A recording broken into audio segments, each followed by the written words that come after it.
Lizzie Borden is a very famous American murder mystery story, and it continues to interest millions of people to this day. I'm going to put a description of this story below, as well as links to other YouTubers, because I really want to look at and focus today on the question, do I think from her astrology chart that she was a murderer? I didn't see that at first. I didn't see any extreme violence looking at the chart. I do know that she inherited $8 million, which was an incredible amount of money. That would be what her father's estate would be worth today. So I am biased as I begin. I am trying to be fair and look at the good things in her chart. And she did have a lot of good things. And if you think, even if she was guilty, she came into $8 million and she ended up living in a mansion, a fairly long life. She was acquitted at her trial of the murder of her stepmother and her father. So she was pretty lucky, and she has an amazing life story in that her life was so very normal and ordinary before the murders. And afterwards, too, there were no scandals, except she was said to be gay, which was more scandalous in those days. So, looking at her chart, I see a very strong Mars in her fourth house of home life. Mars is a planet of assertion, aggression, and so on. Arguments would be indicated with her father and stepmother. They would be over money. Both Lizzie and her sister argued with the parents over the father's will from time to time, that he would leave too much money to their stepmother was a concern of theirs. Their own mother had died when they were still young children, so that was a trauma for them when they were little. Apart from that, the family life seemed fairly normal, at least on the surface. But obviously, there were hidden depths building to a very fateful day in which the famous nursery rhyme came about. Lizzie Borden took an axe and gave her mother 40 whacks. When she saw what she had done, gave her father 41. It was an extremely grisly killing with a hatchet, and it was done in their house on a pleasant day. There were people around the house. There was a maid doing work outside the house. Her sister was away on a short holiday to a nearby town. There was a visiting male relative as well. He was out of the house. So it seems like a very reckless killing, doesn't it? Would I see that Lizzie was so reckless?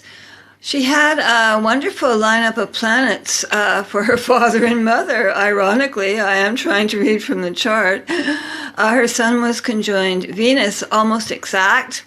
That shows a good relationship with the father, ironically. And her father favored her more than her sister. She was a pet of the family. And he gave her clothes, jewelry, trip to Europe. That would have been a great expense in those days. And yet she was still dissatisfied. She wanted to live in a larger house with modern plumbing and so on. And she didn't like the house that they lived in. So there were arguments over money in their household. Now, the Sun and the Venus are also, strangely, conjoined Jupiter, and Jupiter is conjoined Moon. Now, the Jupiter being so strong, Jupiter is the planet of luck, expansion, wealth, prosperity, good fortune. It's conjoined both the Sun and the Moon, which is, again, ironic because she killed both of them. But if you think that she inherited $8 million through her parents, and it is like crazy, isn't it? This is why her story is so interesting. Her chart is quite interesting, too. It took me a while to see this because I really was looking for violent aspects at first. So again, that's the irony there. Her general aspects were Sun in Cancer, quite well aspected, Moon in Leo, also with some fortunate aspects, and Virgo rising. Now, Neptune in Pisces on the cusp of the 7th house shows deception, illusion, and fantasy in her partnerships. She was forced to be secretive about being gay later on in her life. And actually, her Neptune has quite strong aspects. It's square midheaven, opposing the rising sign, and trine to the Sun and Venus. This could make a very kind person as well. It's empathetic, but she would also be quite secretive. And in the chart of Lizzie, in it, we do think her to be a murderer. It would make her very successfully deceitful. She has managed to deceive us for over 100 years, so I think she is quite successful in her criminal life. Although, it is an amazing story, isn't it? But anyway, for money, we should look at that as well. And the rulers of her 2nd house and 8th house, let me see, Venus is exactly conjoined the Sun. That would be very good for money. And there are the aspects, too, that show the arguments with her family prior to her inheritance. But she never wanted for money. She was always comfortably well off, and then later she was fabulously wealthy. What are the mysteries in this? Do I see how did she handle them or create them? The day before the killings, she was seen at a store buying prussic acid, which is a poison. She said it was to clean her fur coat. The second worst detail, as far as I'm concerned, was the burning of a dress in a kitchen fire a few days later. She said it was a stained dress. People, of course, thought it was stained with blood. So those are just the 2 details for that. I do have so many problems understanding this crime and Lizzie myself, because she had a loving relationship, they say. It's recorded with her father. He gave her many gifts. And she certainly would have hated the stepmother more, because the stepmother, both she and her sister saw the stepmother as taking the inheritance away from them. How could she do such a violent crime to her own father? It's as though she planned to use the poison first because it was a gentler method, and then suddenly went berserk on the day of the killing. To me, someone that violent would be so crazy they would have had a record before and after of being a violent person. But this is not recorded in any of the stories about Lizzie, so that too is a puzzle.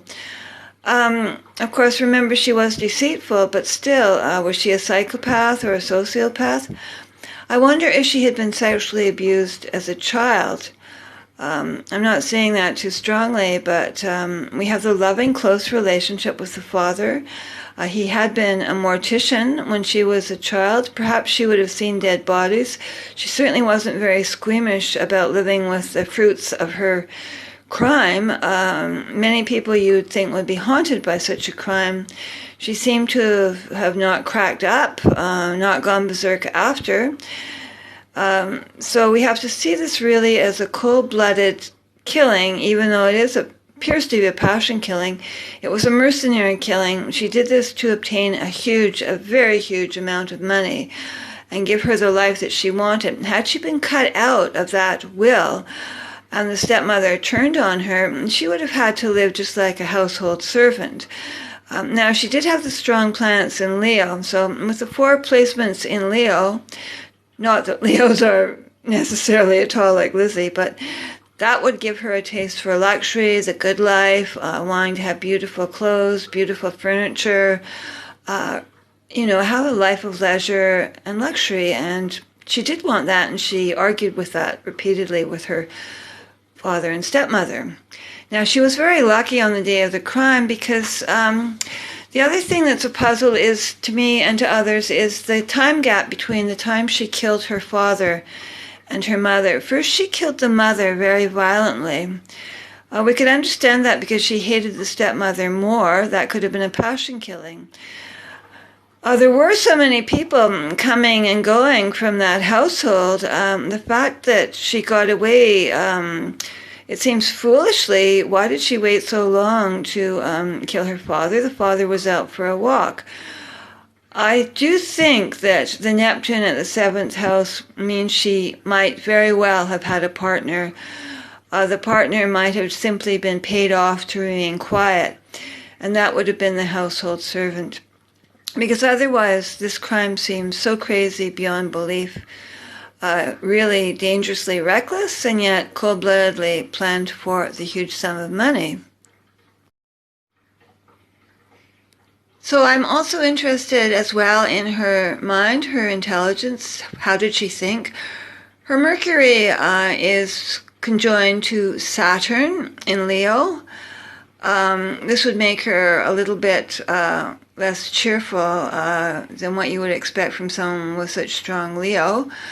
It would give her some mental depression, some restrictions on her optimism in life.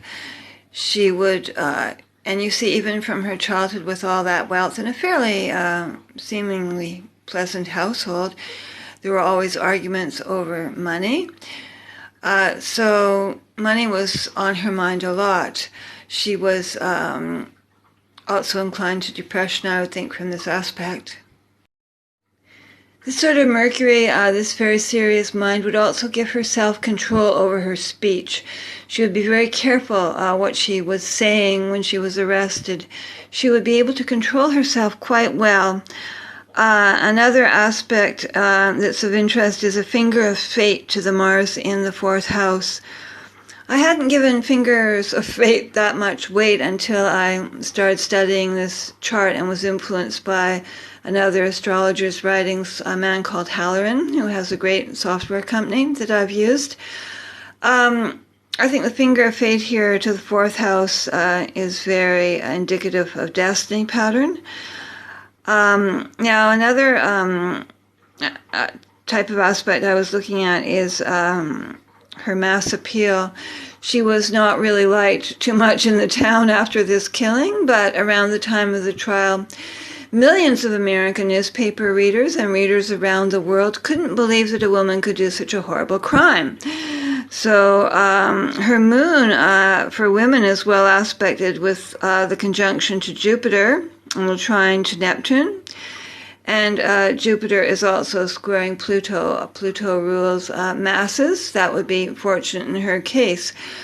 She had great mass appeal. They saw her as a woman who was wronged and couldn't believe that a woman could be physically and psychologically strong enough to do such a brutal, grisly killing. Even now, it's hard to believe that she got away with this, that with all those people around the house that day, that nothing happened to cause anyone to be seen. They didn't find any blood on her clothing either, and people came to the house within half an hour after her father had been killed. So how could she have cleaned everything so quickly, her hair, her skin, and all that, which makes people do feel she had an accomplice. So the finger of fate, moon, and so on, and let's see, what else can I close with? So you can see that even her chart has some mysteries in it. With the many trines to Neptune, you would think she would be empathetic, sympathetic, and kind, and so on. This would also give her good acting ability, though. Yes, she would be good at acting, and if she was a violent killer, she certainly did fool a lot of people. I tend to feel she might have been abused as a child by her father. She would be some sort of psychopath or sociopath, because I myself can't even understand how she could do that to a parent who had been so good to her. They say she had a close relationship with her father. To do that, she would have either been abused or she would have had no human feelings at all. And so again, that is a bit of a mystery. An astrology chart doesn't explain everything. I like to think of it as a roadmap.